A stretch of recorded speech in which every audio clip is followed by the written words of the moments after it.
ကိုရင်းနေတဲ့စာရန်ကယုံကြည်လို့ရတဲ့စာရန်ဖြစ်မဖြစ်ဒါမှမဟုတ် dissertation ဖြစ်မဖြစ်ကိုကျွန်တော်တို့ဘယ်လိုသိနိုင်မလဲအဲ့တော့ကျွန်တော်တို့ကစာရန်ရေးမယ်ဆိုလို့ရှိရင်ဒီရခင်လေးလာမှုတွေတနည်းအားဖြင့်ကျွန်တော်တို့ရခင်ဒီစာရန်တွေကိုကျွန်တော်တို့ကဒီကိုကရေးသားရတာဖြစ်ပါတယ်အဲ့တော့ကျွန်တော်တို့ကကျွန်တော်တို့ရဲ့ဒီစာရန်မှာဆိုလို့ရှိရင်အစကျွန်တော်တို့ introduction ကနေနောက်ဆုံး conclusion အထိကိုကျွန်တော်တို့ကရခင်လေးလာမှုတွေကိုက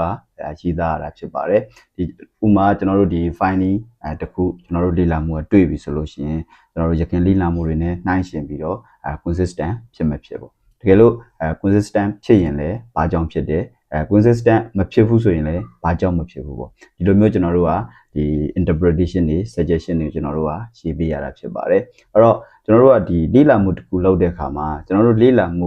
အတွက်ယူတဲ့ reference စာရန်တွေရခင်လေ့လာမှုတွေဟာကျွန်တော်တို့ဒီယုံကြည်လို့ရတဲ့ reference တွေဖြစ်နေဖို့အရေးကြီးပါတယ်အဲ့ဒါမှပဲကျွန်တော်တို့ရဲ့ဒီလေ့လာမှုကလည်းယုံကြည်လို့ရတဲ့လေ့လာမှုဖြစ်မှာပါဘာဖြစ်လို့လဲဆိုရင်ကျွန်တော်တို့ကဒီကိုလေ့လာထားတဲ့ reference တွေပေါ်မှာမူတည်ပြီးတော့ကျွန်တော်တို့ methodology တွေယူတာရှိတယ်theory ဘိုင်းတွေကျွန်တော်တို့စဉ်းစားထားတာတွေရှိတယ်နောက်တစ်ခုကကျွန်တော်တို့ဒီ finding ဆိုရင်လည်းသူ့မှာတွေ့ရှိထားတဲ့ finding ကဘယ်လိုတွေ့ထားတယ်ကျွန်တော်တို့ကတော့ဘယ်လိုတွေ့ထားတယ်ပြီးလို့ရှိရင် consistent ဖြစ်တယ်ဆိုရင်လည်းဘာကြောင့် consistent ဖြစ်ပါတယ်consistent မဖြစ်ဘူးဆိုရင်လည်းကျွန်တော်တို့မဖြစ်ဘူးကိုကျွန်တော်တို့က interpretation တွေ suggestion တွေရေးရတာဖြစ်ပါတယ်အဲ့တော့ကျွန်တော်တို့ယူတဲ့ reference ကအရန်ကိုအရေးကြီးပါတယ်အဲ့လိုမျိုး reference ကောင်းမှာပဲကျွန်တော်တို့ရဲ့လေ့လာမှုကလည်းကျွန်တော်တို့ဒီသုတေသနနယ်ပယ်အတွက်ပဲဖြစ်ဖြစ်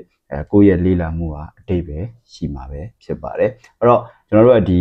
ယုံကြည်လို့ရတဲ့ reference တွေကိုကျွန်တော်တို့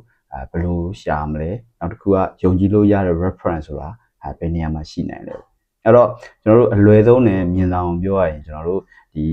academic community မှာဆိုလို့ရှိရင်ကျွန်တော်တို့ဒီ reference တွေလုပ်မယ်ဆိုလို့ရှိရင်ကျွန်တော်တို့ peer review journal တွေကိုreference လုပ်မယ်ဆိုလို့ရှိရင်တော့ကျွန်တော်တို့ယုံကြည်လို့ရတယ်လို့ဆိုနိုင်တယ်ပေါ့အဲ့တော့ကျွန်တော်တို့ကဒီနေရာမှာ peer review journal ဆိုတာဘာကိုပြောချင်တာလဲဆိုလို့ရှိရင်ဥပမာကျွန်တော်က economic နဲ့ပတ်သက်ပြီးတော့ကျွန်တော်ဒီစာရင်းတစ်စောင်ဒီထုတ်ချင်တယ်ပေါ့နော်ဒီလိုထုတ်ချင်တယ်ဆိုလို့ရှိရင်ကျွန်တော်တို့ကဒီ channel right ကိုကျွန်တော်အနေနဲ့ကျွန်တော်ရဲ့စာရန်ကိုပို့လိုက်တဲ့အခါမှာကျွန်တော်က economic ဖြစ်တဲ့အတွက်economic နယ်ပယ်မှာရှိတဲ့ expert တွေကနေမှဒီကျွန်တော်ပို့လိုက်တဲ့ဒီစာရန်ကိုသူတို့အနေနဲ့review လုပ်မယ်ပေါ့review လုပ်တဲ့အခါမှာဘာတွေ review လုပ်မလဲဆိုလို့ရှိရင်ကျွန်တော်ရဲ့ research question တွေမှန်သလားနောက်တစ်ခုကကျွန်တော်ရဲ့ဒီ research methodology ဘိုင်းတွေdata ဘိုင်းတွေနောက်တစ်ခုကဒီ finding စသဖြင့်သူကဒီယုံကြည်လို့ရမရဒီယုံကြည်နိုင်မှုရှိမရှိကိုသူတို့အနေနဲ့review လုပ်တယ်အဲ့လိုမျိုး review လုပ်ပြီးတဲ့အခါမှာသူတို့အနေနဲ့ဒီစာရန်ရှင်စီကိုသူတို့